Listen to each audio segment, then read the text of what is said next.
Welcome back to Meeravani YouTube channel. మీ doctor Sundari ప్రేక్షకులకు నమస్కారం. ఈరోజు మనం మృగశిర నక్షత్రం వారికి ఏ నక్షత్రాల వారితో వివాహం చేసుకుంటే అనుకూలంగా ఉంటుంది తెలుసుకుందాం. మనకి మృగశిర నక్షత్రం 1, 2 పాదాలు వృషభ రాశిలోకి వస్తే 3, 4 పాదాలు మిథున రాశిలోకి వస్తాయి.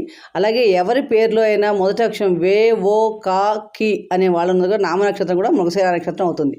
ఈ మృగశిర నక్షత్రం వారికి వివాహానికి పనికొచ్చే నక్షత్రాలు చూస్తే కనుక అశ్విని, రోహిణి, మృగశిర, ఆరుద్ర, పునర్వసు, మఖ, హస్త, స్వాతి, మూల, శ్రవణ, శతభిషం, పూర్వభాద్ర, రేవతి ఈ నక్షత్రాల వాళ్ళతో వివాహం అనుకూలంగా ఉంటుంది.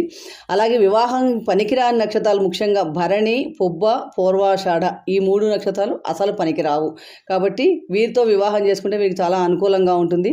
అలాగే వీరు ప్రతిరోజు కూడా సరస్వతీదేవి ఆరాధన చేసుకోవడం, పగడం ధరించడం వల్ల చాలా అనుకూలమైన ఫలితాలు పొందగలడానికి అవకాశం ఎక్కువ ఉంది. మరొక నక్షత్రం గురించి మరొక వీడియో తెలుసుకుందాం.